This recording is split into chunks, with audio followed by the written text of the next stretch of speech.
News 28 मराठीमध्ये आपले स्वागत आहे। आजच्या मोठ्या बातम्यांबद्दल बोलूया। एसटी बस आणि स्कॉर्पिओची जोरदार धडक। सांगली जिल्हा तालुका मिरज शहरात दुपारच्या सुमारास भीषण अपघात टळला असून एसटी बस आणि स्कॉर्पिओ गाडीची जोरदार धडक झाली आहे। शास्त्री चौकाजवळील चांद कॉलनी समोर हा अपघात घडला।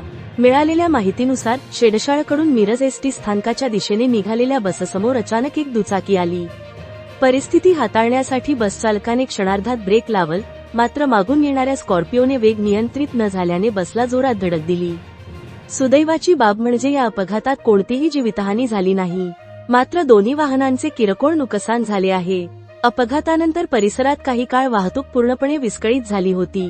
रस्त्यावर वाहनांच्या लांबच लांब रांगा लागल्या होत्या। दरम्यान घटनेची माहिती मिळताच जनसुराज्य पक्षाचे सादिक पठाण तात्काळ घटनास्थळी दाखल झाले। पोलीस येईपर्यंत त्यांनी स्वतः पुढाकार घेत वाहतूक सुरळीत करण्यासाठी मदत केली। अपघातानंतर एसटी आणि स्कॉर्पिओ चालकांमध्ये किरकोळ वादही निर्माण झाला होता, मात्र पोलिसांनी वेळीच हस्तक्षेप करत परिस्थिती नियंत्रणात आणली। मिरज शहर पोलीस आणि वाहतूक शाखेच्या अधिकाऱ्यांनी घटनास्थळी धाव घेत पंचनामा केला आणि काही वेळातच वाहतूक पूर्ववत करण्यात आली। समाजकार्य आणि तत्परतेसाठी सादिक पठाण यांची पुन्हा एकदा नागरिकांकडून प्रशंसा होत आहे।